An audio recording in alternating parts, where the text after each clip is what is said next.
ರಿಶ್ವನ್ನ ಪಿತರತುಲಗುರೋ ಭ್ರಾತರಿಷ್ಟಾಪ್ತಬಂಧೋ ಸ್ವಾಮಿನ್ನ ಸರ್ವಾಂತರಾತ್ಮನ್ನದರ ಜರಯಿತರ್ಜನ್ಮ ಮೃತ್ಯಾಮಯಾನಾಂ ಗೋವಿಂದೇ ದೇಹಿ ಭಕ್ತಿಂ ಭವತಿ ಚ ಭಗವನ್ ಊರ್ಜಿತಾಂ ನಿರ್ನಿಮಿತ್ತಾಂ ನಿರ್ವ್ಯಾಜಾಂ ನಿಶ್ಚಲಾಂ ಸದ್ಗುಣಗಣಬೃಹತೀಂ ಶಾಶ್ವತೀಮಾಶುದೇವ ನಾರಾಯಣಂ ನಮಸ್ಕೃತ್ಯ ನರಂ ಚೈವ ನರೋತ್ತಮಂ ದೇವೀಂ ಸರಸ್ವತೀಂ ವ್ಯಾಸಂ ತತೋ ಗ್ರಂಥಮುದೀರಯೇ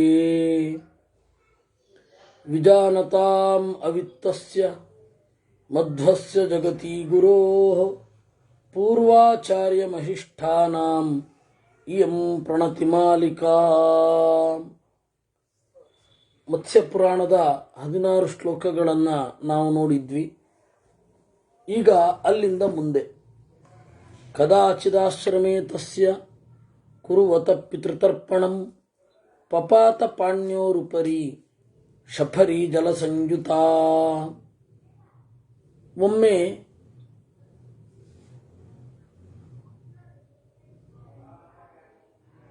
ಶ್ರಾದ್ದದೇವ ಸತ್ಯವ್ರತ ಆಗಿದ್ದ.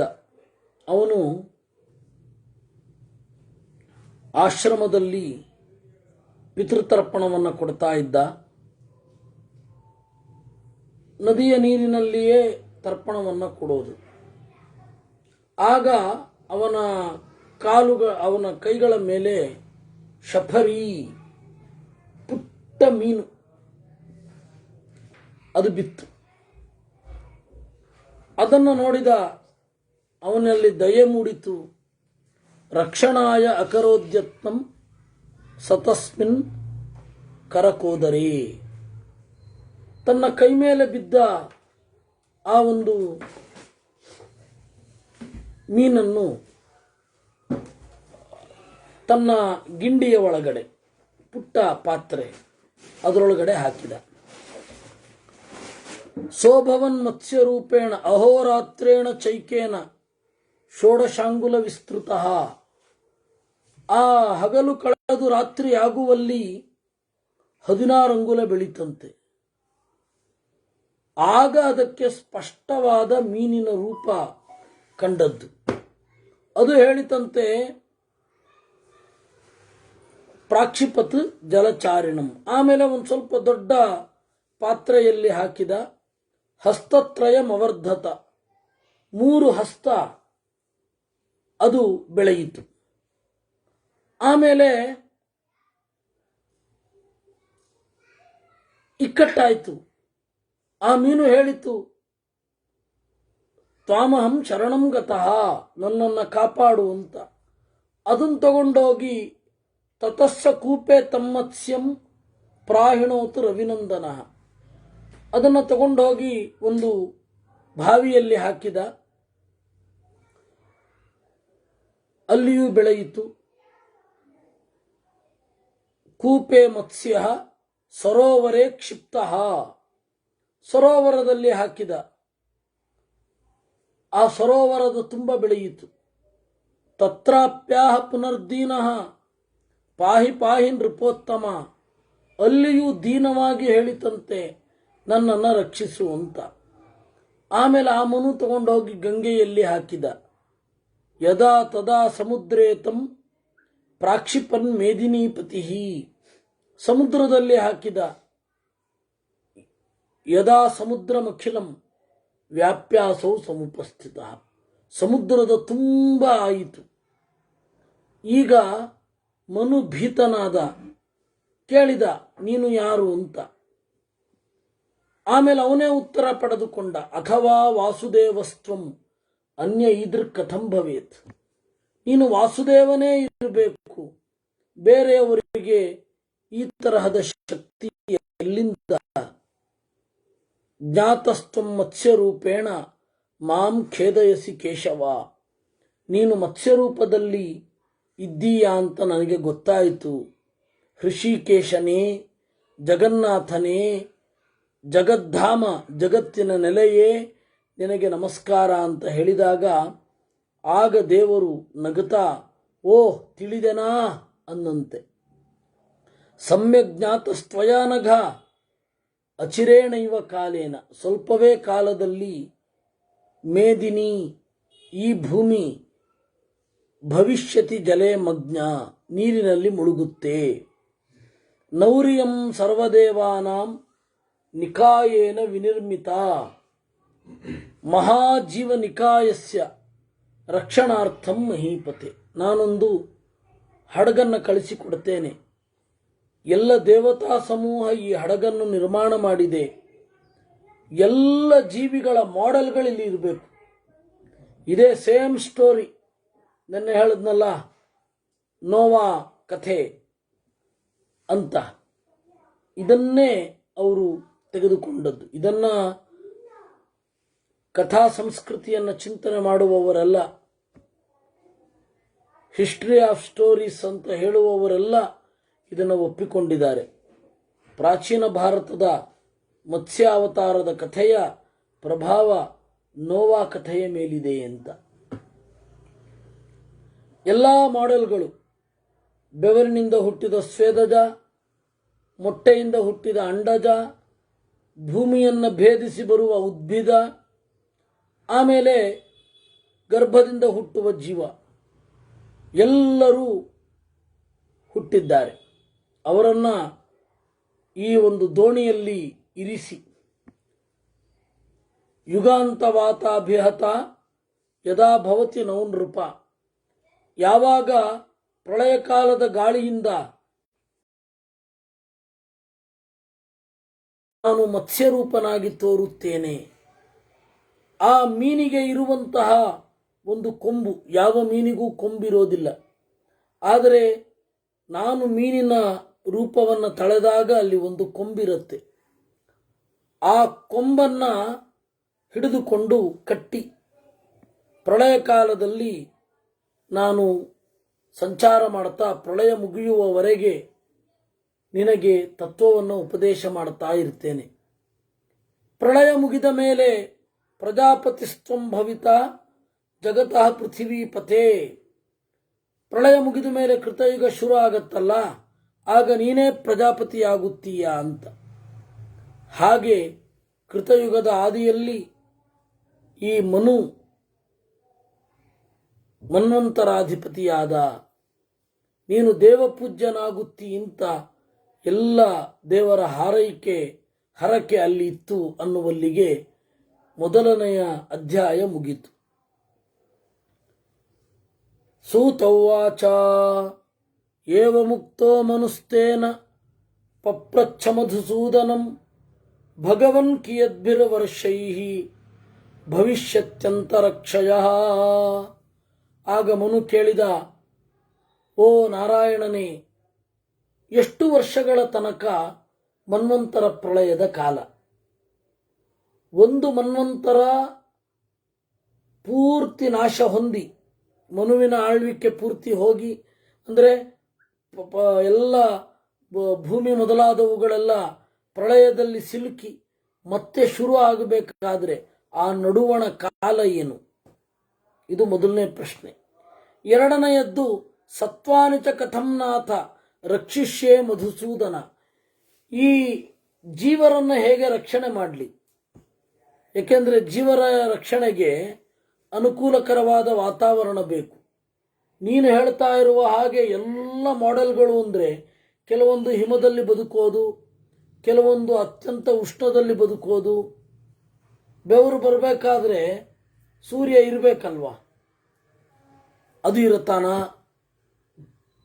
ಈ ತರಹದ ಎಲ್ಲ ಮಾಡೆಲ್ಗಳು ಆ ದೋಣಿಯಲ್ಲಿ ಇರುತ್ತೆ ಅಂದರೆ ಅವುಗಳ ಬದುಕುವ ಬಗೆ ಹೇಗೆ? ಟೆಂಪ್ರೇಚರ್ ಹೇಗೆ ಮೈಂಟೈನ್ ಆಗಬೇಕು? ತೇಜೋ ವಾರಿ ಮೃದಾಂ ಯಥಾ ವಿನಿಮಯ. ಯೋಗ್ಯವಾದ ಈ ತ್ರಿವೃತ್ಕರಣ, ಮಣ್ಣು, ನೀರು, ಬೆಂಕಿ, ಇವುಗಳ ಒಂದು ಕಾಂಬಿನೇಷನ್ ಇರಬೇಕು. ಈ ಯಥಾಯೋಗ್ಯವಾದ ಕಾಂಬಿನೇಷನ್ ಇಲ್ಲದೆ ಹೋದರೆ ಎಲ್ಲ ಜೀವಿಗಳ ಮಾಡೆಲ್ ಬದುಕೋದಿಲ್ಲ. ಇದು ಪ್ರಶ್ನೆ ನಂಬರ್ 1. ಇಲ್ಲ, ಎಲ್ಲರಿಗೂ ಅನುಕೂಲವಾಗಿ ಮಾಡಿಕೊಡುತ್ತೇನೆ ಅಂದರೆ ಪ್ರಳಯ ಕಾಲದಲ್ಲಿ ಹೇಗೆ ಸಾಧ್ಯ ಅಂತ. ಬೇರೆ ಒಂದೇ ದೋಣಿಯಲ್ಲಿ ಅದೇನು ವಿಶಾಲವಾದ ಭೂಮಂಡಲ ಅಲ್ಲ. ಒಂದು ಕಡೆ ಒಂದು ಟೆಂಪ್ರೇಚರ್ ಇರಲಿಕ್ಕೆ, ಇನ್ನೊಂದು ಕಡೆ ಇನ್ನೊಂದು ಟೆಂಪ್ರೇಚರ್ ಇರಲಿಕ್ಕೆ. ಒಂದು ಪುಟ್ಟ ದೋಣಿ ಭೂಮಿಗೆ ಹೋಲಿಸಿದ್ರೆ ಹಡಗು ಎಷ್ಟು ದೊಡ್ಡದಿರುತ್ತೆ. ಆ ಹಡಗಿನಲ್ಲಿ ವಿಭಿನ್ನವಾದ ಟೆಂಪ್ರೇಚರ್ ಮೈಂಟೈನ್ ಆಗೋದು ಹೇಗೆ? ವಿಭಿನ್ನವಾದ ಕ್ಲೈಮೇಟ್ ಹೇಗಿರುತ್ತೆ? ಇದು ಎರಡನೇ ಪ್ರಶ್ನೆ, ನಾನು ಹೇಗೆ ರಕ್ಷಣೆ ಮಾಡಲಿ? ಇನ್ನು ಮೂರನೇ ಪ್ರಶ್ನೆ, ಮತ್ತೆ ನೀನು ಯಾವಾಗ ಸಿಗ್ತಿ? ಇದು ಮೂರು ಪ್ರಶ್ನೆ. ಆಗ ಮತ್ಸ್ಯವಾಚ, ಆ ಮೀನಿನ ರೂಪದ ನಾರಾಯಣ ಹೇಳಿದ, ಅದ್ಯ ಪ್ರಭೃತ್ಯನಾವೃಷ್ಟಿ ಭವಿಷ್ಯತಿ ಮಹೀತಳೇ.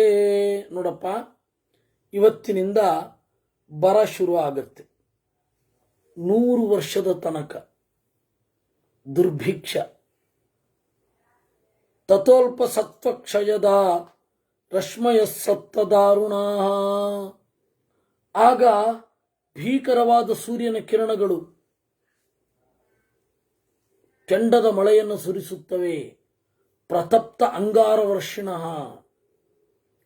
ಔರ್ವಾನಲೋಪಿ ವಿಕೃತಿಂ ಗಮಿಷ್ಯತಿ ಯುಗಕ್ಷಯೇ. ಈ ಯುಗ ಮುಗಿದ ಮೇಲೆ ಸಮುದ್ರದ ಒಳಗಿನಿಂದ ಔರ್ವಾನಲ ಎದ್ದು ಬರುತ್ತೆ. ವಿಷಾಗ್ನಿಶ್ಚಾಪಿ ಪಾತಾಳಾತ್ ಸಂಕರ್ಷಣ ಮುಖಚ್ಯುತಃ. ಸಂಕರ್ಷಣನ ಮೋರೆಯಿಂದ ವಿಷಭರಿತವಾದ ಬೆಂಕಿ ಹೊರಗಡೆ ಬರುತ್ತೆ. ಏವಂ ದಗ್ಧಾ ಮಹೀ ಸರ್ವಾ ಯದಾ ಸ್ಯಾದ್ ಭಸ್ಮ ಸನ್ನಿಭಾ. ಈ ರೀತಿ ಭೂಮಿ ಹೆಚ್ಚು ಪಾಲು ಸುಟ್ಟು ಹೋಗಿ ಭಸ್ಮ ಉಳಿಯುತ್ತೆ. ಆಕಾಶಮೂಷ್ಮಣ ತಪ್ತಂ ಭವಿಷ್ಯತಿ ಪರಂತಪ. ಆಮೇಲೆ ಇಡೀ ಆಕಾಶ ಬರೇ ಹಬೆ, ನಕ್ಷತ್ರಗಳು ಮೊದಲಾದವುಗಳೆಲ್ಲ ಕಣ್ಮರೆಯಾಗ್ತವೆ. ಆಮೇಲೆ ಮೋಡ ಮೂಡುತ್ತೆ. ಸಂವರ್ತೋ ಭೀಮನಾದಶ್ಚ ದ್ರೋಣಶ್ಚಂಡೋ ಬಲಾಹಕಃ. ಸಂವರ್ತ ಅಂತನ್ನುವ ಹೆಸರಿನ ಮೋಡ, ಅದು ಭಯಂಕರ. ಯಾವಾಗಲೂ ಸಿಡಿಲು ಹೊಡಿತಾ ಇರುತ್ತೆ ನಿರಂತರವಾಗಿ. ಶೋಣಸ್ತು, ಈ ಮೋಡಗಳು 7 ತರಹ ಇದೆ. ಸಂವರ್ತ, ಭೀಮನಾದ, ದ್ರೋಣ, ಚಂಡ, ಬಲಾಹಕ, ವಿದ್ಯುತ್ ಪತಾಕ, ಶೋಣ ಅಂತ. ಸಪ್ತೈತೆ ಲಯವಾರಿದಾಹ. ಪ್ರಳಯ ಕಾಲದ ಮೋಡಗಳಿಗೆ ಈ 7 ಹೆಸರು. ಅಗ್ನಿಪ್ರಸ್ವೇದ ಸಂಭೂತಾ ಪ್ಲಾವಯಿಷ್ಯತಿ ಮೇದಿನೀಂ. ಚೆನ್ನಾಗಿ ಕಾದ ಮೇಲೆ ಇನ್ನು ಮಳೆ ಶುರು ಆಗತ್ತೆ. ಈ ತನಕ ಕುದ್ದ ಭೂಮಿ ಈಗ ನೆನೆದಾಡ್ಲಿಕ್ಕೆ ಶುರು ಆಗತ್ತೆ, ತೇಲಾಡ್ಲಿಕ್ಕೆ ಶುರು ಆಗತ್ತೆ. ಸಮುದ್ರಾಕ್ಷೋಭಮಾಗತ್ಯ ಚೈಕತ್ವೇನ ವ್ಯವಸ್ಥಿತಾ. ಸಮುದ್ರಗಳೆಲ್ಲ ಒಟ್ಟಾಗ್ತವೆ, ಒಂದೇ ಸಮುದ್ರ ಆಗಿಬಿಡತ್ತೆ. ವೇದ ನಾವಮಿಮಾಂ ಗೃಹ್ಯ ಸತ್ವ ಬೀಜಾನಿ ಸರ್ವಶಃ. ಆಗ ನಿನಗೆ ಒಂದು ದೋಣಿ ಸಿಗುತ್ತೆ, ಅದು ಭೂಮ್ಯಾತ್ಮಕವಾದದ್ದು ಅಂತ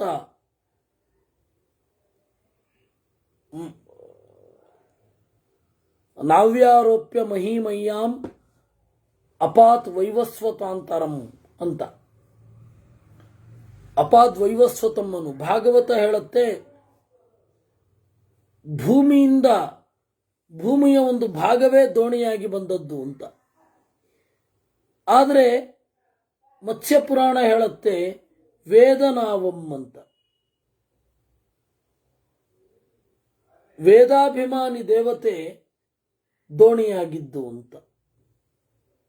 ಇದನ್ನು ಹೇಗೆ ಚಿಂತನೆ ಮಾಡೋದು? ಅದಕ್ಕೆ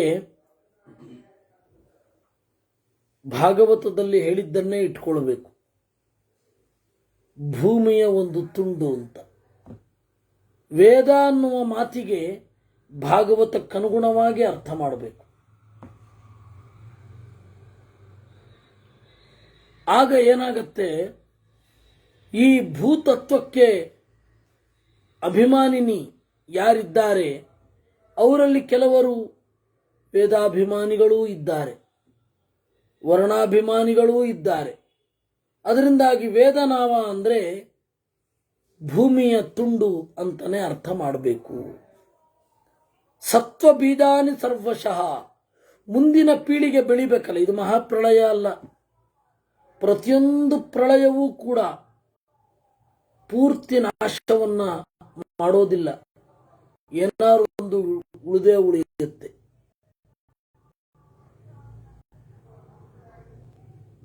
ಒಂದು ತರ್ಕವೇ ಇದೆ, ಸರ್ವೋ ನಾಶ ಸಾವಶೇಷ ಅಂತ. ಪ್ರತಿಯೊಂದು ಡಿಸ್ಟ್ರಕ್ಷನ್ನು ಪೂರ್ತಿ ಅಲ್ಲ, ಪೂರ್ಣ ಅಲ್ಲ. ಕಂಪ್ಲೀಟ್ ಡಿಸ್ಟ್ರಕ್ಷನ್ ಅಂತ ಒಂದು ಇಲ್ವೇ ಇಲ್ಲ, ಯಾವತ್ತೂ ಕೂಡ ಇಲ್ಲ. ಯಾವುದೋ ಒಂದು ಉಳಿದೇ ಇರುತ್ತೆ, ಅಷ್ಟು ಪ್ರಸಿದ್ಧ. ಜಗತ್ತಿನಲ್ಲಿ ಎಲ್ಲ ಇಲ್ಲವಾಗಲ್ಲ, ಹಾಗೆ ಎಲ್ಲ ಇಲ್ಲವಾಗಿಸಬೇಕು ಅಂತ ತಾನೇ ಅನೇಕ ಜನ ಹೊರಡ್ತಾರೆ, ಕಡೆಗೆ ಅವರೇ ನಾಶ ಆಗ್ತಾರೆ. ಅವಾಗ ಹಿಟ್ಲರ್ ಹೊರಟಿದ್ದ, ಈಗ ಒಂದು ಭಸ್ಮಾಸುರ ಸಂತತಿ ಇದೆ, ಅದು ಹೊರಟಿದೆ, ಎಲ್ಲ ನಾಶ ಮಾಡಿಬಿಡ್ಬೇಕು, ಎಲ್ಲ ನಮ್ಮದೇ ಉಳಿಸ್ಬೇಕು ಅಂತ. ಅದು ಯಾವತ್ತೂ ಆಗದಿರುವ ಮಾತು. ನಮಗೆ ಕಷ್ಟ ಆಗಬಹುದು, ಅದು ಬೇರೆ ಪ್ರಶ್ನೆ. ಮುಂದಿನ ದಿನಗಳಲ್ಲಿ ನಮ್ಮ ಪೀಳಿಗೆಯವರಿಗೆ ಕಷ್ಟ ಆಗಬಹುದು, ಆದರೆ ಯಾವತ್ತೂ ಪೂರ್ತಿ ನಾಶ ಆಗೋಲ್ಲ, ಯಾವುದೇ ಕಾಲಕ್ಕೂ ಪೂರ್ತಿ ನಾಶ ಆಗಲ್ಲ. ಪ್ರಳಯ ಕಾಲದಲ್ಲೇ ಉಳಿದಿದೆ. ಸರ್ವೈವಲ್ ಆಫ್ ದಿ ಫಿಟ್ಟೆಸ್ಟ್ ಅಂತನ್ನುವ ಡಾರ್ವಿನ್ಸ್ ಥಿಯರಿ ಏನಿದೆ, ಅದು ಕೂಡ ನಿಕಷಕ್ಕೆ ಒಡ್ಡಬೇಕು. ಯಾಕೆ ಅಂದರೆ ಅಣುಬಾಂಬ್ ಸಿಡಿದ ಜಾಗದಲ್ಲಿಯೂ ಕೂಡ ಜಿರಳೆ ಆರಾಮವಾಗಿರುತ್ತೆ. ಹಾಗಾದರೆ ಯಾವುದು ಫಿಟ್ಟೆಸ್ಟ್? ಅದರಿಂದಾಗಿ ಸಾಪೇಕ್ಷ, ಅದು ರಿಲೇಟಿವ್. ಈ ಹಿನ್ನೆಲೆಯಲ್ಲಿ ಸತ್ವ ಬೀಜಾನಿ, ಇದು ಮಹಾಪ್ರಳಯ ಅಲ್ಲ. ಮಹಾಪ್ರಳಯದಲ್ಲಿಯೂ 3 ಜನ ಉಳಿದಿರ್ತಾರೆ ಅಲ್ವಾ? ಮುಕ್ತ ಪ್ರಪಂಚ, ಪರಶುಕ್ಲತ್ರಯರು, ನಾರಾಯಣ, 3 ಜನ ಉಳಿದಿರ್ತಾರೆ. ಅದರಿಂದಾಗಿ ಮಹಾಪ್ರಳಯದಲ್ಲೇ ಈ 3 ಜನ ಉಳಿದಿರ್ತಾರೆ. ಇನ್ನು ಮನ್ವಂತರ ಪ್ರಳಯದಲ್ಲಿ ಎಲ್ಲರೂ ನಾಶ ಆಗ್ತಾರ? ಆರೋಪ್ಯ ರಜ್ಜು ಯೋಗೇನ ಮತ್ಪ್ರದತ್ತೇನ ಸುವ್ರತ ಸಂಯಮ್ಯ ನಾವಂ ಮಚ್ಛೃಂಗೆ ಮತ್ಸ್ಯ ಭಾವಾಭಿರಕ್ಷಿತ. ನಾನೊಂದು ರಜ್ಜು ಅಂತಂದರೆ ಹಗ್ಗವನ್ನು ಕೊಡುತ್ತೇನೆ. ಆ ಹಗ್ಗದಿಂದ ನನ್ನ ಮತ್ಸ್ಯರೂಪದ ಮುಖದ ಮೇಲಿರುವ ಕೋಡು ಅಂತ ಏನಿದೆ ಅದಕ್ಕೆ ಕಟ್ಟು. ಏಕಸ್ಥಾಸ್ಯಸಿ ದೇವೇಶು ದಗ್ಧೇಶ್ವಪಿ ಪರಂತಪ ಸೋಮ ಸೂರ್ಯಾವಹಂ ಬ್ರಹ್ಮ ಚತುರ್ಲೋಕ ಸಮನ್ವಿತ. ಎಷ್ಟು ಜನ ಉಳಿದಿರ್ತಾರೆ ಅಂತ ಲಿಸ್ಟ್ ಹೇಳ್ತಾನ ದೇವರು. ಅಂದರೆ ನಾನು ನಿನಗೆ ಹೇಳಿದ್ದು ಬಿಟ್ಟು ಎಷ್ಟು ಜನ, ನಾನೊಬ್ಬ ನೀನೊಬ್ಬ ಇರ್ತೀಯ. ದೇವತೆಗಳೆಲ್ಲ ಪದವಿಯನ್ನು ಕಳ್ಕೋತಾರೆ.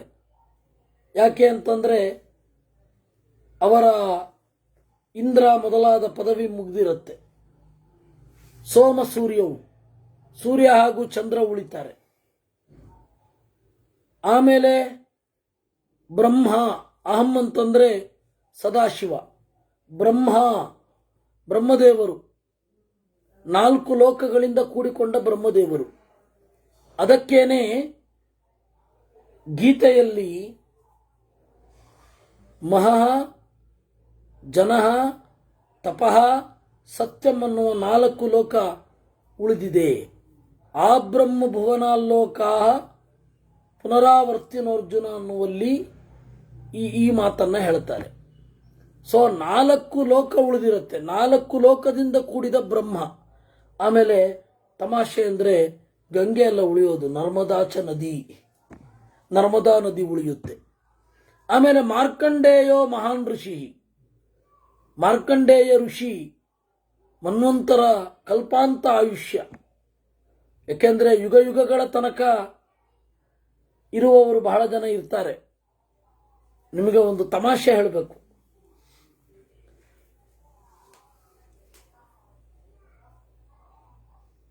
ಶೂರ್ಪಣಖೆ ರಾಮನನ್ನ ಕುರಿತು ಕಾಮಪೀಡಿತಳಾಗಿ ಬಂದ್ಲು. ಆಗ ಅವಳು ವಯಸ್ಸೆಷ್ಟು ಅಂತ. ಅನೇಕ ಯುಗ ಜೀವಿನ್ಯಾಹ ತ್ರೇತಾಯಸ್ಯ ತ್ರಯೋದಶಿ. ಅನೇಕ ಯುಗಗಳ ಕಾಲ ಅವಳು ಬದುಕಿದ್ದಾಳೆ. ಅವಳ ಪಾಲಿಗೆ ತ್ರೇತಾಯುಗ 13ನೆಯದ್ದು. ಸಾ ಕ್ಷೀರ ಕಂಠಕಂ ರಾಮಂ ವೃಷಸ್ಯಂತಿ ನ ಲಜ್ಜಿತಾ.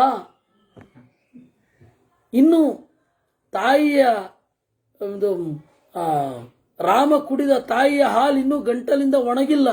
ಅಂತಹ ಮಗುವನ್ನ ಸೇರೋದೇ ಕಾಮದಿಂದ, ನಾಚಿಕೆನೇ ಆಗಲ್ವ ಅವಳಿಗೆ ಅಂತ ಒಬ್ಬ ಕೇಳ್ತಾನೆ.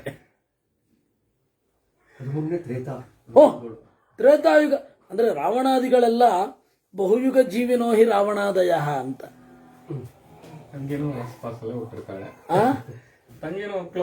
ಕ್ಲೋಸ್ ಹಾಗೆ ಅಲ್ಲಲ್ಲ, ರಾವಣಾದಯ ಅಂತ ಹೇಳಿದ್ರೆ ಅವರೆಲ್ಲರೂ. ಇದನ್ನ ನಮಗೆ ಕೊಡೋದು ಭವಭೂತಿ ಮಹಾವೀರ ಚರಿತ ಅನ್ನುವ ನಾಟಕದಲ್ಲಿ. ಅಲ್ಲ, ಇದು ಪುರಾಣದಲ್ಲಿದೆ. ಇದನ್ನ ನಾಟಕದಲ್ಲಿ ಅವನು ಬಳಸ್ಕೊಂಡಿದ್ದಾನೆ. ಸಾಕ್ಷೀರ ಕಂಠಕ. ಹೌದು ಹೌದು ಹೌದು, ಅದು ಬಹುಭೂತಿ. ಅದು ಅದರಿಂದಾಗಿ ಅನೇಕ ಯುಗ ಜೀವಿನ್ಯಾಹ ತ್ರೇತಾಯಸ್ಯ ತ್ರಯೋದಶಿ ಸಾಕ್ಷೀರ ಕಂಠಕಂ ರಾಮಂ ಋಷಸ್ಯಂತಿ ನಲಜ್ಜಿತ. ಅವಳಿಗೆ ನಾಚಿಕೆ ಅನ್ನೋದೇ ಆಗಲ್ವಾ ಅಂತ ಕೇಳ್ತಾರೆ. ಅಲ್ಲ, ಸುಮ್ಮನೆ ಇರ್ಬೇಕಲ್ವಾ. ಇರ್ಲಿ ಅಂದ್ರೆ ನಾನು ಹೇಳಿದ್ದು ಮಾರ್ಕಂಡೇಯರಿಗೆ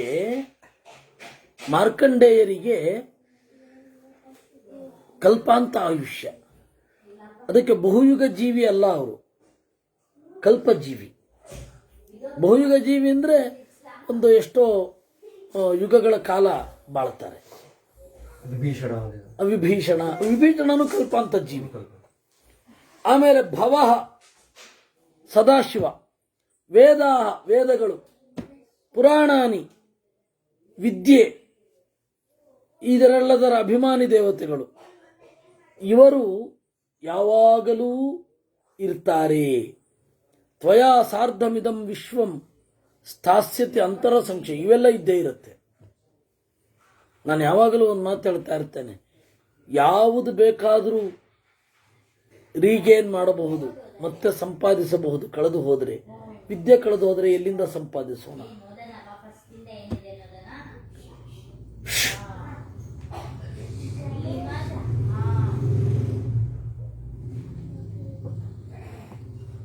ಯಾವುದು ಬೇಕಾದರೂ ಸಂಪಾದಿಸಬಹುದು, ವಿದ್ಯೆಯೇ ಕಳೆದು ಹೋದರೆ ಎಲ್ಲಿಂದ ಸಂಪಾದಿಸೋಣ? ವಿದ್ಯೆ ಎಲ್ಲ ಇರುತ್ತೆ ಅಂತ ದೇವರು ಭರವಸೆ ಕೊಡ್ತಾನೆ. ಏಕೆಂದರೆ ಈ ವಿದ್ಯೆ ಇಟ್ಟುಕೊಂಡೇ ಸೃಷ್ಟಿ ಮಾಡಬೇಕು, ಕಾನೂನುಗಳನ್ನು ರೂಪಿಸಬೇಕು, ನ್ಯಾಯ ಯಾವುದು ಅಂತ ಜನರಿಗೆ ಮನವರಿಕೆ ಮಾಡಿಕೊಡ್ಬೇಕು, ಮುಂದಿನ ಕಸುಬು ಪ್ರೊಫೆಷನ್ ಅಂತ ಏನಿದೆ ಅದನ್ನೆಲ್ಲ ಮುಂದುವರಿಸಬೇಕು, ಎಲ್ಲ ಬರಬೇಕಲ್ವಾ. ಅದಕ್ಕೆ ಏವಮೇಕಾರಣವೇ ಜಾತೆ ಚಾಕ್ಷುಷಾಂತರ ಸಂಕ್ಷಯಿ. ಹೀಗೆ ಚಾಕ್ಷುಷ ಮನ್ವಂತರ ಮುಗಿದ ಮೇಲೆ ವೇದಾನ್ ಪ್ರವರ್ತಯಿಷ್ಯಾಮಿ ಸತ್ಸರ್ಗಾದೌ ಮಹೀಪತೆ. ಇದೇ ಮತ್ಸ್ಯ ರೂಪದಿಂದ ನಾನು ವೇದಗಳನ್ನು ಜಗತ್ತಿನಲ್ಲಿ ಹರಡಿಸುತ್ತೇನೆ. ಉತ್ತರದ ಎಲ್ಲ ವಿಮರ್ಶಕರು, ಕೆಲವೊಂದು ವ್ಯಾಖ್ಯಾನಕಾರರು ಕೂಡ 2 ಸರ್ತಿ ಮತ್ಸ್ಯಾವತಾರ ಆಗಿದೆ ಅಂತ ಅವರು ಹೇಳಿದರು. ನಮ್ಮ ಗುರುಗಳು ಅವರ ಮಹಾಭಾರತ ತಾತ್ಪರ್ಯ ನಿರ್ಣಯದ ವ್ಯಾಖ್ಯಾನದಲ್ಲಿ ಇಲ್ಲ, ಮತ್ಸ್ಯಾವತಾರ ಒಂದೇ ಆಗಿರೋದು ಈಗ. ಯಾಕೆ ಅಂದರೆ ಚಾಕ್ಷುಷ ಮನ್ವಂತರದ ಪ್ರಳಯದಲ್ಲಿ ತೊಡಗಿದ್ದು ವೈವಸ್ವತ ಮನ್ವಂತರದ ಆರಂಭದ ತನಕ ಇತ್ತು. ಅದು ಎಲ್ಲರಿಗೂ ಗೋಚರವಾಗಿತ್ತು. ಹೀಗಾಗಿ ಒಂದೇ ಮತ್ಸ್ಯಾವತಾರ ಅಂತ. ಅದಕ್ಕೆ ಮತ್ಸ್ಯ ಪುರಾಣದ ಬೆಂಬಲ ಇದೆ. ನೋಡಿ ಅದನ್ನು ಹೇಳ್ತಾರೆ, ವೇದಾನ್ ಪ್ರವರ್ತಯಿಷ್ಯ ಏವಂ ಏಕಾರಣವೇ ಜಾತೆ ಚಾಕ್ಷುಷಾಂತರ ಸಂಪ್ಲವೆ. ಸಂಪ್ಲವ ಅಂದರೆ ಪ್ರಳಯ. ಏವಂ ಏಕಾರಣವೇ ಜಾತೆ ಚಾಕ್ಷುಷಾಂತರ ಸಂಪ್ಲವೆ ವೇದಾನ್ ಪ್ರವರ್ತಯಿಷ್ಯಾಮಿ ತ್ವತ್ಸರ್ಗಾದೌ ಮಹೀಪತೆ. ನೀನು ಮನ್ವಂತರಾಧಿಪತಿ ಆಗ್ತಿಯಲ್ಲ, ಅದರ ಆರಂಭದಲ್ಲಿ ವೇದಗಳನ್ನು ನಾನು ಪ್ರವೃತ್ತಿ ಮಾಡ್ತೇನೆ. ಈ ರೀತಿಯಾಗಿ ದೇವರು ಹೇಳಿ ಕಣ್ಮರೆಯಾದ. ನಾನು ಹೇಗೆ ರಕ್ಷಣೆ ಮಾಡಲಿ ಅಂತ ಕೇಳಿದ್ನಲ್ಲ, ಅದಕ್ಕೆ ಉತ್ತರ ಬಂತು. ನೀನ್ಯಾಕೆ ಯೋಚನೆ ಮಾಡುತ್ತೆ, ನಾನು ಕಳಿಸ್ತೇನೆ ಅಂತ. ಯಾವುದ್ಯಾವುದು ಉಳಿಯತ್ತೆ ಅಂತ ಕೇಳಿದ್ನಲ್ಲ, ಅದಕ್ಕೂ ಉತ್ತರ ಬಂತು. ಯಾವಾಗ ನನ್ನ ನಿನ್ನ ಭೇಟಿ ಅಂತ ಹೇಳಿದ್ರಲ್ಲ, ಅದಕ್ಕೂ ಉತ್ತರ ಬಂತು. ಹೀಗೆ ಕೇಳಿದ 3 ಪ್ರಶ್ನೆಗಳಿಗೆ ಇದರಲ್ಲೆಲ್ಲ ಉತ್ತರ ಇದೆ. ಮನುರಪಿ ಆಸ್ಥಿತೋ ಯೋಗಂ ವಾಸುದೇವ ಪ್ರಸಾದಜಂ. ಮನುಗಳು ಕೂಡ ದೇವರ ಅನುಗ್ರಹದಿಂದ ಉಂಟಾದ ಧ್ಯಾನದಲ್ಲಿ ತೊಡಗಿದರು. ಯಾಕೆಂದರೆ 100 ವರ್ಷಗಳ ಕಾಲ ಬರಗಾಲ ಬಂತು, ಆಮೇಲೆ ಭೀಕರವಾದ ಮಳೆಗಾಲ. ಇಲ್ಲಿ ಎಲ್ಲ ಅವನ ಧ್ಯಾನಕ್ಕೆ ತೊಂದರೆ ಆಗಲಿಲ್ವಾ ಅಂದರೆ ಆಗಲಿಲ್ಲ. ಯಾಕೆಂದರೆ ವಾಸುದೇವ ಪ್ರಸಾದಜಂ. ಏಕೆಂದರೆ ಹೊರಗಡೆಯ ಸಮಸ್ಯೆಗಳು ನಮಗೆ ಒಳಗಡೆ ಹೋಗಲಿಕ್ಕೆ ಬಿಡಲ್ಲ. ಅದಕ್ಕಾಗಿಯೇ ದೇವತೆಗಳೆಲ್ಲ ಪ್ರಾರ್ಥನೆ ಮಾಡೋದಲ್ವಾ, ಋಷಿಗಳೆಲ್ಲ ಬಂದು ದೇವರನ್ನು ಪ್ರಾರ್ಥನೆ ಮಾಡೋದು, ನಮ್ಮನ್ನು ರಕ್ಷಣೆ ಮಾಡಬೇಕು, ಈ ರಾಕ್ಷಸರ ಕಾಟದಿಂದ ನಾವು ಒಳಗಡೆ ಇಳಿಲಿಕ್ಕಾಗ್ತಾ ಇಲ್ಲ ನೆಮ್ಮದಿಯಿಂದ, ನಿನ್ನನ್ನು ಕುರಿತು ನೆಮ್ಮದಿಯಿಂದ ಧ್ಯಾನ ಮಾಡಲಿಕ್ಕಾಗ್ತಾ ಇಲ್ಲ ಅಂತ ಯಾಕೆ ಪ್ರಾರ್ಥನೆ ಮಾಡೋದು? ಹೊರಗಡೆಯ ಕಾಟ ಇದ್ದರೆ ಒಳಗಡೆ ಆಳವಾಗಿ ಇಳಿಲಿಕ್ಕಾಗಲ್ಲ. ಆದ್ದರಿಂದ ಅಭ್ಯಸನ್ ಯಾವದಾಭೂತ ಸಂಪ್ಲವಂ ಪೂರ್ವ ಸೂಚಿತಂ. ಪ್ರಳಯ ಕಾಲದವರೆಗೆ ಅದೇ ರೀತಿ ಧ್ಯಾನ ಮುಂದುವರಿದನಂತೆ.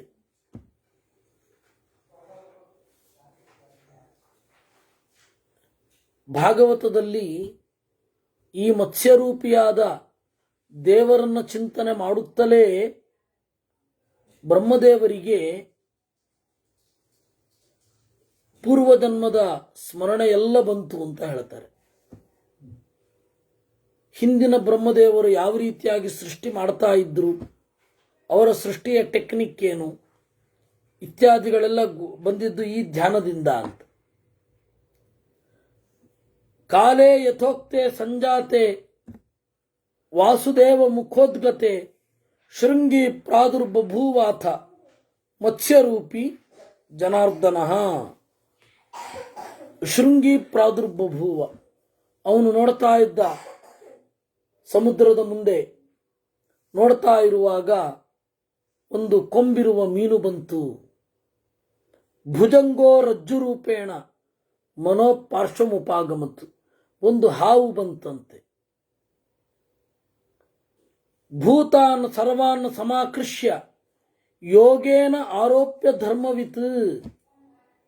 ಧ್ಯಾನದ ಮೂಲಕ ಉಳಿದ ಎಲ್ಲ ಜೀವರ ಮಾಡೆಲ್ ಅದನ್ನ ಭೂಮಿಯಲ್ಲಿ ಇಟ್ಟ. ಯೋಗೇನ ಭುಜಂಗೋ ರಜ್ಜುರೂಪೇಣ ಭುಜಂಗರಜ್ವಾ ಮತ್ಸ್ಯಸ್ಯ ಶೃಂಗೇ ನಾವಂ ಅಯೋಜಯತ್. ಈ ಹಾವು ಅನ್ನೋದು ಭೌತಿಕವಾಗಿ ಇದ್ದದ್ದು ಹೌದು, ಬೌದ್ಧಿಕವಾಗಿ ಇರುವ ಸಂಕೇತ ಏನು ಅಂತಂದ್ರೆ ನಮ್ಮ ಕುಂಡಲಿನಿ ಶಕ್ತಿ. ನಮ್ಮ ಭೌತಿಕವಾದ ನಡೆಯನ್ನ ಕುಂಡಲಿನಿ ಶಕ್ತಿ ದೇವರೊಡನೆ ಸೇರಿದಾಗ, ದೇವರನ್ನ ಸಂಪರ್ಕಿಸಿದಾಗ ಈ ಜ್ಞಾನ ರಕ್ಷಣೆ ಎಲ್ಲವೂ ಆಗುತ್ತೆ ಅಂತ. ಇದು ಒಂದರ್ಥ. ಇನ್ನೊಂದರ್ಥ ಏನು ಅಂದರೆ ದೀರ್ಘವಾದ ಕಾಲದ ಒಂದು ಸರಿದಾಟದಲ್ಲಿ ಉಳಿಯೋದು ಪುರಾಣ, ಇತಿಹಾಸ, ಸ್ಮೃತಿ ಅಷ್ಟೇ. ಶಬ್ದ, ಜಿಯೋಗ್ರಾಫಿಕಲ್ ಎವಿಡೆನ್ಸ್ ಎಷ್ಟು ದಿವಸ ಉಳಿಲಿಕ್ಕೆ ಸಾಧ್ಯ? ಶಬ್ದವೇ ಪ್ರಮಾಣ. ನಿರ್ಮಲಾ ಸ್ಟೋರ್ಸ್ ಹುಡುಕಿ ಕೊಟ್ಬಿಡ್ರಪ್ಪ ನನಗೆ, ಯಾವುದೋ ಬಟ್ಟೆ ಅಂಗಡಿ ಅಂತ ಒಂದು ಕಾಲದಲ್ಲಿ. ಆ ಜಾಗಕ್ಕೆ ನಿರ್ಮಲಾ ಸ್ಟೋರ್ಸ್ ಅಂತಾರೆ, ಅಲ್ಲಿ ಯಾವುದೂ ಇಲ್ಲ, ಗಾಡಿ ಅಲ್ಲಿ ನಿಲ್ಲಿಸ್ತಾರೆ. ಈಗ ಇರುವ ಡ್ರೈವರ್ಗಳೆಲ್ಲ ಆ ಕಾಲದಲ್ಲಿ ಇರಲಿಲ್ವಾ? ಶಬ್ದವೇ ಪ್ರಮಾಣ. ಗೋವರ್ಧನ ಪರಿಕ್ರಮಣ ಅಂತಾರೆ. ನೀವು ಗೋವರ್ಧನ ಹುಡುಕಿ ಕೊಟ್ಬಿಡಿ ನನಗೆ, ಫ್ಲಾಟ್. ಶಬ್ದವೇ ಪ್ರಮಾಣ. ಜಿಯೋಗ್ರಾಫಿಕಲ್ ಎವಿಡೆನ್ಸ್ ಎಷ್ಟು ದಿವಸ ನಿಲ್ಲತ್ತೆ? ನಿಲ್ಲೋದೇ ಇಲ್ಲ. ಮೆಜೆಸ್ಟಿಕ್ ಅಂತ ಒಂದು ಟಾಕೀಸ್ ಇತ್ತಂತೆ, ಅದಕ್ಕೆ ಅದನ್ನ ಮೆಜೆಸ್ಟಿಕ್ ಅಂದ್ರಂತೆ. ಹುಡುಕೊಡಿ ನೋಡೋಣ, ಇನ್ನೂ ಉಳಿದಿದೆ, ಹೆಸರು ಉಳಿದಿದೆ. ಅದರಿಂದ ಕೆಲವು ವರ್ಷಗಳಾದ ಮೇಲೇನೆ ಜಿಯೋಗ್ರಾಫಿಕಲ್ ಎವಿಡೆನ್ಸ್ ಅನ್ನೋದಿರಲ್ಲ. ಇನ್ನು ಅದರಿಂದ ಹಿಸ್ಟ್ರಿಯನ್ನು ತೀರ್ಮಾನ ಮಾಡ್ತೇವೆ ಅಂತ ಹೋಗೋದು ಎಷ್ಟು ಅಸಂಗತ. ಹಾಗೆ ಆ ಪಂಚರಾತ್ರ ಇತಿಹಾಸ, ಅದರ ಸೂಚನೆ, ಅವನು ಶೇಷ ಅಭಿಮಾನಿ, ಅದರ ಮೂಲಕ ವರ್ತಮಾನವನ್ನು ಬೆಸೆಯುತ್ತೆ. ಅದು ಈ ದೋಣಿ ಮತ್ತೆ ದೇವರ ಆ ಒಂದು ಶಕ್ತಿ, ಅದೆರಡನ್ನು ಬೆಸೆಯೋದು ಈ ಶಬ್ದ. ನಾವು ಇವತ್ತು ದೇವರನ್ನು ಅನುಭವಿಸೋದು ಮೊದಲಿಗೆ ಶಬ್ದದಿಂದ, ಆಮೇಲೆ ಶಬ್ದದಿಂದ ಪರಿಷ್ಕೃತವಾದ ಮನಸ್ಸಿನಿಂದ, ಪ್ರಜ್ಞೆಯಿಂದ. ಅದೆಲ್ಲದಕ್ಕೂ ಸೂಚನೆಯಾಗಿ ಈ ಒಂದು ಹಾವಿನ ಪ್ರತಿಮೆ ನಮ್ಮನ್ನು ಕಟ್ಟಿ ಹಾಕತ್ತೆ. ಉಪರಿ ಉಪಸ್ಥಿತಸ್ತಸ್ಯಾಹ ಪ್ರಣಿಪತ್ಯ ಜನಾರ್ದನಂ ಆಭೂತ ಸಂಪ್ಲವೇ ತಸ್ಮಿನ್ ಅತೀತೆ ಯೋಗಶಾಯಿನ ಪೃಷ್ಟೇನ ಮನುನಾ ಪ್ರೋಕ್ತಂ ಪುರಾಣಂ ಮತ್ಸ್ಯರೂಪಿಣ. ಆಗ ಮನು ಇಡೀ ಪ್ರಳಯ ಕಾಲದ ತುಂಬ ತಿರುಗಾಡ್ತಾ ಮನುವಿನ ಹತ್ತಿರ ಏನು ಕೇಳಿದ ಅದೇ ಮತ್ಸ್ಯ ಪುರಾಣ. ಆ ಮತ್ಸ್ಯ ಪುರಾಣ ಇವತ್ತು ಸಿಗಲ್ಲ, ಉಲ್ಲೇಖ ಮಾತ್ರ ಇದೆ. ಇದು ಮತ್ಸ್ಯ ಪುರಾಣ ನಂತರದ ಕಥೆಗಳಿಂದ ಕೂಡಿದೆ. ಎಷ್ಟೋ ನಷ್ಟ ಆಗಿದೆ. ಇದ್ದದ್ರಲ್ಲಿ ಶುದ್ಧವಾದ ಭಾಗವನ್ನು ನಾವು ತೆಗೆದು ಹೇಳಬೇಕು. ತದಿದಾನೀಂ ಪ್ರವಕ್ಷ್ಯಾಮಿ ಶೃಣುಧ್ವಮೃಷಿ ಸತ್ತಮಾಹ. ಏಕೆಂದರೆ ಪುರಾಣಗಳು ಕಾಲದಿಂದ ಕಾಲಕ್ಕೆ ಪರಿಷ್ಕೃತ ಆಗ್ತವೆ. ವೇದವ್ಯಾಸರು ನಮಗೆ ಈಗ ಬಂದಿದ್ದಾರಲ್ವಾ, ಈ ವೇದವ್ಯಾಸರು ನಮ್ಮ ಕಾಲಕ್ಕೆ ಏನು ಕಥೆ ಬೇಕೋ ಅದನ್ನು ಕೊಟ್ಟಿರ್ತಾರೆ. ವೈವಸ್ವತ ಮನ್ವಂತರದಲ್ಲಿ ರಾಮನ ಕಾಲದಲ್ಲಿ ಏನು ಕಥೆ ಇತ್ತು, ಅವನ ಕಾಲದಲ್ಲಿ ನಮಗೆ ಗೊತ್ತಿಲ್ಲ. ಪಾಂಡವರ ಕಾಲದಲ್ಲಿ ಅವ್ರು ಕೇಳ್ತಾ ಇದ್ದ ಕಥೆ ಯಾವುದು ನಮಗೆ ಗೊತ್ತಿಲ್ಲ. ಎಲ್ಲವನ್ನ ದಾಟಿ ಇವತ್ತು ನಮಗೆ ರಾಮನ ಕಥೆ, ಕೃಷ್ಣನ ಕಥೆ ವಿಸ್ತಾರವಾಗಿ ಸಿಗತ್ತೆ. ಯಾಕೆಂದ್ರೆ ನಮಗೆ ಹತ್ತಿರದಲ್ಲಿದೆ. ಆದ್ದರಿಂದ ಯಾವುದು ನಮಗೆ ಬಹಳ ದೂರದಲ್ಲಿರುತ್ತೆ ಆ ಕಥೆ ಕ್ರಮೇಣ ಸಣ್ಣದಾಗೋಗುತ್ತೆ. ನಾವು ಸಂಚಾರ ಮಾಡ್ತಾ ಮುಂದೆ ಬಂದಾಗ ದೂರ ಇರೋದು ಸಣ್ಣ ಆಗತ್ತೋ ಇಲ್ವೋ, ಮುಂದೆ ಹೋಗ್ತಾ ಇರೋದು ಸಣ್ಣ ಆಗಿರುತ್ತೆ, ಆಮೇಲೆ ಕ್ರಮೇಣ ಹೋಗ್ತಾ ಹೋಗ್ತಾ ದೊಡ್ಡದಾಗತ್ತೆ. ಆ ರೀತಿ ಮುಂದೆ ಸೂಚಿತವಾಗುವ ಘಟನೆಗಳು, ಹಿಂದೆ ಇದ್ದ ಘಟನೆಗಳು ಸಂಕ್ಷಿಪ್ತವಾಗಿ ಆಗಿ ಈಗ ಇರುವ ಘಟನೆಗಳು ದೊಡ್ಡದಾಗಿ ಕಾಣುತ್ತೆ. ಇದೊಂದು ಟೈಮ್ ಟ್ರಾವೆಲ್ ಅಲ್ವಾ? ಹೇಗೆ ನಾವು ಯಾವುದಾದರೂ ಗಾಡಿಯಲ್ಲಿ ಸಂಚಾರ ಮಾಡುವಾಗ ಹಿಂದಿನದ್ದು ಚಿಕ್ಕದಾಗಿ ಮುಂದಿನದ್ದು ಅಸ್ಪಷ್ಟವಾಗಿ ಹೇಗಿರುತ್ತೆ, ಅದೇ ರೀತಿ ಇಂದಿನದ್ದು ಮಾತ್ರ ಸ್ಪಷ್ಟವಾಗಿ ಕಾಣುತ್ತೆ. ಅದೇ ರೀತಿ ಟೈಮ್ ಟ್ರಾವೆಲ್ ಮಾಡುವಾಗಲೂ ಅಲ್ವಾ? ಅದರಿಂದಾಗಿ ನಮಗೆ ಈಗ ಮತ್ಸ್ಯ ಪುರಾಣ ಅಂತ ಸಿಗ್ತಾ ಇದೆಯಲ್ಲ, ಇದು ಅತ್ಯಂತ ಚಿಕ್ಕದು. ವೇದವ್ಯಾಸರು ಬರೆದಿರೋದು ಇನ್ನೂ ಹೆಚ್ಚಿತ್ತು. ವೇದವ್ಯಾಸರು ಕೊಡಬೇಕಾದ್ರೇನೆ ಈಗ ನಮಗೆ ಎಷ್ಟು ಬೇಕೋ ಅಷ್ಟು ಎಡಿಟ್ ಮಾಡಿ ಕೊಟ್ಟಿರ್ತಾರೆ. ವೇದವ್ಯಾಸರು ಹೌದು, ಇದನ್ನು ಕೊಟ್ಟದ್ದು ವೇದವ್ಯಾಸರೇ, ಆದ್ರೆ ಸಂಕ್ಷಿಪ್ತವಾಗಿ ಇರುತ್ತೆ ಖಂಡಿತ. ಯಾಕೆಂದ್ರೆ ಅದೇ ಪೂರ್ತಿ ಅಲ್ಲ, ಅದು ಕೊಟ್ರೆ ನಮ್ಗೆ ಕನೆಕ್ಟ್ ಆಗ್ಬೇಕಲ್ಲ. ಕಾಲದಿಂದ ಯಾವುದು ನಾವು ಬಹಳ ಹಿಂದೆ ಇರುತ್ತೆ ಅದು ಕನೆಕ್ಟೇ ಆಗಲ್ಲ. ಮತ್ತೆ ಈಗ ಇಷ್ಟು ಸಾಕು ಅಂತ ಅವರು ತೀರ್ಮಾನ ಮಾಡಿರ್ತಾರೆ ನಮ್ಮ ಬುದ್ಧಿಯನ್ನು ನೋಡಿ. ಆ ಹಿನ್ನೆಲೆಯಲ್ಲಿ ಅದು ಬುದ್ಧಿಯನ್ನು ನೋಡಿ ಹಾಗೆ ತೀರ್ಮಾನ ಮಾಡ್ತಾರಲ್ವ. ಇವತ್ತು ನಾವು ಅಷ್ಟನ್ನೇ ನಮ್ಮ ಮುಂದಿನವ್ರಿಗೆ ಹೇಳ್ಬೇಕಾದ್ರೂ ನಾವೇ ಅದನ್ನು ತೀರ್ಮಾನ ಮಾಡ್ತೇವೆ, ಏನು ವೇದವ್ಯಾಸರು ತೀರ್ಮಾನ ಮಾಡಲ್ಲ.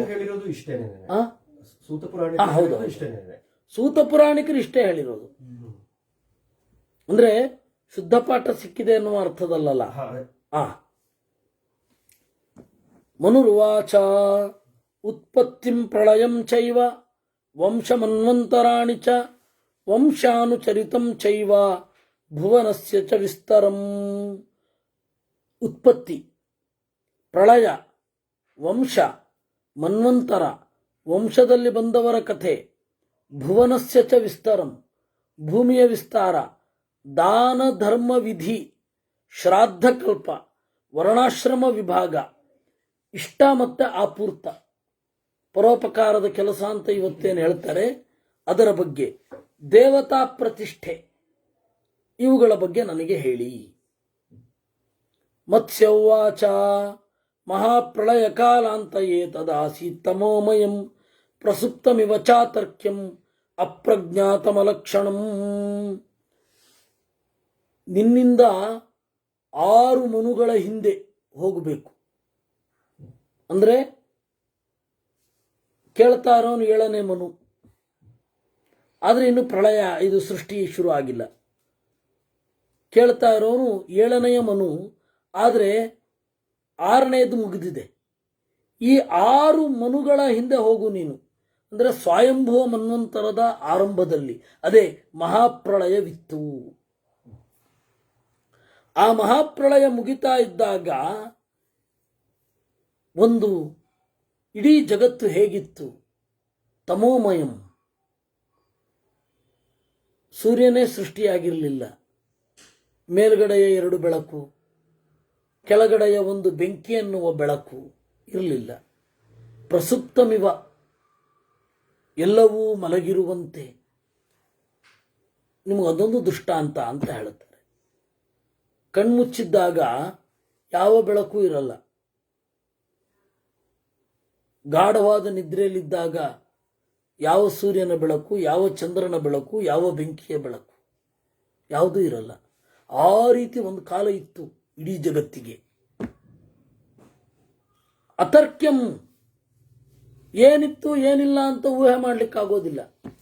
ವೇದ ಇಲ್ವೇ? ಪ್ರಥಮಚ್ಛದವರಾಂಗ್ ಆವಿವೇಶ, ಮೊದಲಿನದ್ದು ಏನಿರುತ್ತೆ ಅದನ್ನು ಮುಚ್ಚಿರ್ತಾನೆ. ಯಾವತ್ತೂ ಮೊದಲಿನದ್ದು ಮುಚ್ಚಿ ಹೋಗಿರುತ್ತೆ. ದೀರ್ಘಕಾಲ ಬಂದಾಗ ಮೊದಲನೆಯದ್ದು ಮುಚ್ಚಿ ಹೋಗಿರುತ್ತೆ. ಆ ಮುಚ್ಚಿದವನು ಅವನು ಅಂತ. ಹೀಗಾಗಿ ಇವರು ಏನಿದ್ರು ಬಹಳ ಹಿಂದೆ ಇರಬಹುದು ಅಂತ ಇವ್ರ ಪ್ರಜ್ಞೆ ಎಲ್ಲಿ ತನಕ ತಲುಪತ್ತೋ ಅಲ್ಲಿ ತನಕ ಒಂದು ಸ್ಟಾರ್ಟಿಂಗ್ ಪಾಯಿಂಟು ಅಂತ ತೀರ್ಮಾನಕ್ಕೆ ಬರ್ತಾರೆ. ಡ್ಯಾನ್ಸು ಅಂತಂದ್ರೆ ಮೊದಲು ಹೆಂಗಿತ್ತು? ಭಾಷೆ ಮೊದಲು ಹೆಂಗಿತ್ತು? ಪ್ರಾಯ ಜೀವಿ ಗಂಟ್ಲಿನಿಂದ ಏನೇನೋ ಸದ್ದು ಹೊರಡಿಸ್ತಾ ಇರಬೇಕು, ಗೊರಗೊರ ಪಿಸ ಪಿಸ ಅಂತ. ಆಮೇಲೆ ಕ್ರಮೇಣ ಅಕ್ಷರ ರೂಪ. ಯಾಕೆಂದ್ರೆ ಇವ್ರ ಪ್ರಜ್ಞೆ ಅಲ್ಲಿಗೆ ಇರುತ್ತೆ. ಇವರು ಮಕ್ಕಳಾಗಿ ಕಲ್ತ್ಕೊಂಡಿದ್ದಾಗ ಏನಂತ ಮಾಡ್ತಾರೆ, ಆ ರೀತಿ ಜಗತ್ತು ಅಂತ. ಅದು ಅದಕ್ಕೆ ಅಪ್ರತರ್ಕ್ಯ, ನೀವು ಊಹಿಸ್ಲಿಕ್ಕೆ ಆಗೋಲ್ಲ. ಅಪ್ರಜ್ಞಾತಂ, ಯಾರಿಗೂ ಕೂಡ ತಿಳಿದಿಲ್ಲ. ಅಲಕ್ಷಣಂ, ಅದು ಹೀಗಿತ್ತು ಅನ್ನೋದಕ್ಕೆ ಯಾವುದೇ ಗುರುತಿಲ್ಲ. ಯಾವ ಗುರುತಿದೆ? ನಮ್ಮ ಪ್ರಜ್ಞೆ ಒಂದು ರೆಕಗ್ನೈಸ್ ಮಾಡ್ತದ ಹೀಗೆ. ಸೊ ಅಲಕ್ಷಣಂ ಅಂದ್ರೆ ಅನ್ರೆಕಗ್ನೈಸ್ಡ್. ಇದು ಹೀಗೆ ಅಂತ ಇಲ್ಲ. ಅವಿಜ್ಞೇಯಂ ಅವಿಜ್ಞಾತಂ, ತಿಳಿಲಿಕ್ಕಾಗೋದೂ ಇಲ್ಲ. ಅವಿಜ್ಞಾತಂ, ತಿಳಿದೂ ಇಲ್ಲ. ಆ ತರಹದ ಸುಪ್ತಾವಸ್ಥೆಯಲ್ಲಿ ಎಲ್ಲ ಪ್ರಪಂಚ ಇರುತ್ತೆ. ತತ ಸ್ವಯಂಭೂರವ್ಯಕ್ತ ಪ್ರಭವ ಪುಣ್ಯಕರ್ಮಣಾಂ ವ್ಯಂಜಯನ್ನೇತದಖಿಲಂ ಪ್ರಾದುರಾಸೀತ್ತಮೋನುದಃ. ಈ ರೀತಿ ಇದ್ದಾಗ ಒಬ್ಬ ಮೂಡಿದ.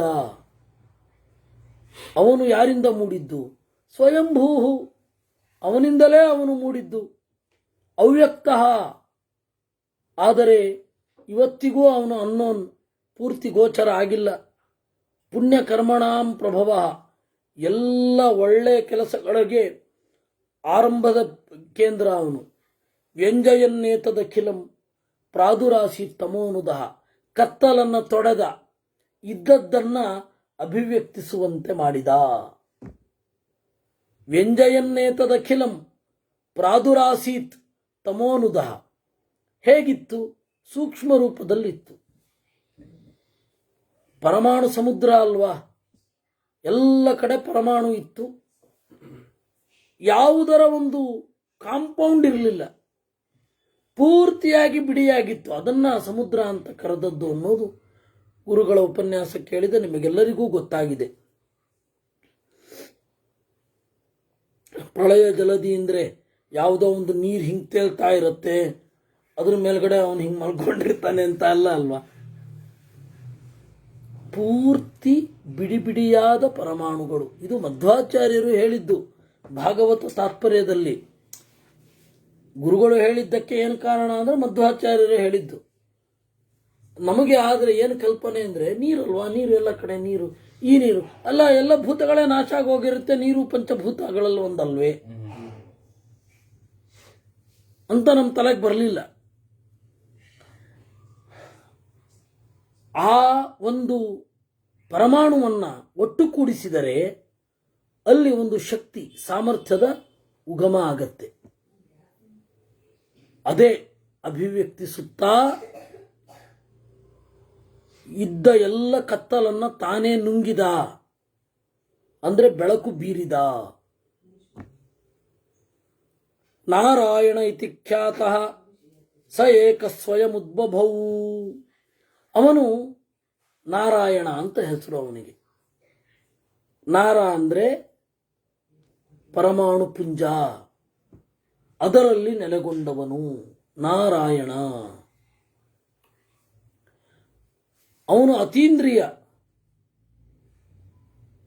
ವ್ಯಕ್ತಾತ್ ಪರಹ, ಕಾಣುವ ವಸ್ತುಗಿಂತಲೂ ಮಿಗಿಲು. ಅಣು, ಅತ್ಯಂತ ಅಣು. ಜಾಯಾನ್ ಬಹಳ ಹಿರಿಯ. ಸನಾತನ ವೇದ ಪ್ರತಿಪಾದ್ಯ. ಯಶರೀರಾದ ವಿದ್ಯಾಯ ಸಿಸೃಕ್ಷುರ ವಿವಿಧಂ ಜಗತ್ ಅಪ ಏವ ಸಸರ್ಜಾದೌ ತಾಸು ವೀರ್ಯಂ ಅವಾಸೃಜತ್. ಆಮೇಲೆ ತನ್ನ ಶರೀರದಿಂದ ಈ ಜಗತ್ತನ್ನು ಸೃಷ್ಟಿ ಮಾಡಬೇಕು ಅಂತ ಅಂದುಕೊಂಡ. ಚಲ್ಲಾಪಿಲ್ಲಿಯಾಗಿದ್ದ ಪರಮಾಣುಗಳನ್ನು ಒಟ್ಟು ಮಾಡಿದ. ಅದರಲ್ಲಿ ತಾಸು ವೀರ್ಯಂ ಅವಾಸೃಜತ್, ಒಂದು ಶಕ್ತಿಯನ್ನ ಹೊಗಿಸಿದ. ಯಾಕೆಂದ್ರೆ ಬಿಡಿಯಾದದ್ದು ಇಡಿಯಾದಾಗ ಏನಾರೊಂದು ಸೃಷ್ಟಿ ಮಾಡಲಿಕ್ಕೆ ಸಾಧ್ಯ. ಬಿಡಿ ಬಿಡಿಯಾಗಿರುವ ಪರಮಾಣು ಇಡಿಯಾಯಿತು, ಅವಾಗೇನಾಗತ್ತೆ, ಅದರಿಂದ ಏನೋ ಮಾಡಬಹುದು. ಅದನ್ನ ಹೇಳಿದ್ರು. ಅಪ ಏವ ಸಸರ್ಜ ಆದೌ ತಾಸು ವೀರ್ಯಂ ಅವಾಸೃಜತ್ ತದೇ ವಾಂಡಂ ಸಮಭವತ್ ಹೇಮರೂಪ್ಯಮಯಂ ಮಹತ್. ಅದು ಒಂದು ಮೊಟ್ಟೆಯಾಯಿತು, ಅಂಡ. ಈಗ ಗೊತ್ತಾಯ್ತಾ? ಬ್ರಹ್ಮ ಅಂಡ ಅಂದ್ರೆ ಎರಡರ್ಥ. ದೊಡ್ಡ ಮೊಟ್ಟೆ ಅಂತ ಒಂದರ್ಥ. ಬ್ರಹ್ಮ ಅಂದ್ರೆ ಬ್ರಹ್ಮನೆಂಬ ನಾರಾಯಣನ, ಬ್ರಹ್ಮನೆಂಬ ಹೆಸರಿನ ಬ್ರಹ್ಮದೇವರ ನಾಲ್ಮೊಗನ ಮೊಟ್ಟೆ ಅಂತರ್ಥ.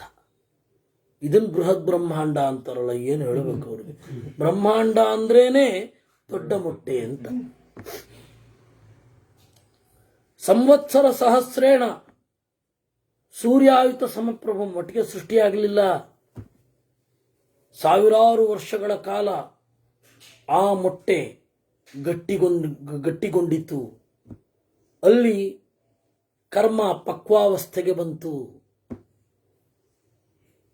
ಜೀವನ ಒಂದು ಮಾನಸಿಕ ಪಕ್ವತೆ ಕ್ರಮೇಣ ಅಭಿವ್ಯಕ್ತವಾಯಿತು. ಇವೆಲ್ಲ ಇರುತ್ತೆ. ಇದ್ದಕ್ಕಿದ್ದಾಗೆ 7 ದಿವಸದಲ್ಲಿ ಸೃಷ್ಟಿ ಅಂತ ನಾವು ಬೈಬಲ್ನವರ ತರಹ ಹೇಳೋದಿಲ್ಲ. ಬೈಬಲ್ನಲ್ಲಿ 6 ದಿವಸ ಸೃಷ್ಟಿಯಾಗಿ 7ನೇ ದಿವಸ ರೆಸ್ಟ್ ತಗೊಂಡಂತೆ. That's called Sabbath. Actually it was Friday. ಯಹೂದಿಗಳದ್ದು ಫ್ರೈಡೇ ಅಂತಾನೆ ಲೆಕ್ಕ. ರಬ್ಬಾಯಿಗಳೆಲ್ಲ ಹೇಳೋದು, ರಬ್ಬಾಯಿ ಅಂತಂದರೆ ಅಥವಾ ರುಬಾಯಿ ಅಂತಂದರೆ ಯಹೂದಿಗಳ ಪುರೋಹಿತರು. ಅವರೆಲ್ಲ ಹೇಳ್ತಾ ಇರೋದು ಫ್ರೈಡೇ ಅಂತ. ಅದು ಯಾವಾಗ ಭಾನುವಾರ ಆಯಿತೋ ದೇವರಿಗೆ ಗೊತ್ತು.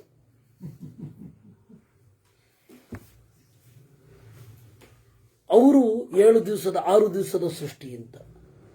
ಖುರಾನ್ನಲ್ಲಿಯೂ ಕೂಡ ಹಾಗೆ ಬೆಟ್ಟಗಳನ್ನು ನೆಟ್ಟ ಅಂತಾರೆ. ಎಲ್ಲಿಂದನೋ ದೇವರಿಗೆ ಗೊತ್ತು. ನಮ್ಮಲ್ಲಿ ಒಂದು ಟಕ್ಕಂತ ಸೃಷ್ಟಿ ಆಗೋಯ್ತು ಅಂತ ಹೇಳೋದೇ ಇಲ್ಲ. ಅಥವಾ ಅವ್ರಿಗೂ ಕೂಡ ನಾವೇನು ಹೇಳಬಹುದು ಅಂದರೆ, ದೇವತೆಗಳ ಮಾನದಲ್ಲಿ 7 ದಿವಸವೋ ಹೇಗೆ ಅಂತ ಕೇಳಬೇಕು ಅವ್ರನ್ನ. ಯಾಕೆ ಅವ್ರಿಗೆ ರಿಲೇಟಿವಿಟಿಯ ಕಲ್ಪನೆಯೇ ಇಲ್ಲ. ನಾವು ಹೇಳಿದ್ಮೇಲೆ ಹೊಸದಾಗಿ ಅದನ್ನ ಕಾಪಿ ಮಾಡಬೇಕಷ್ಟೇ ಅವರು.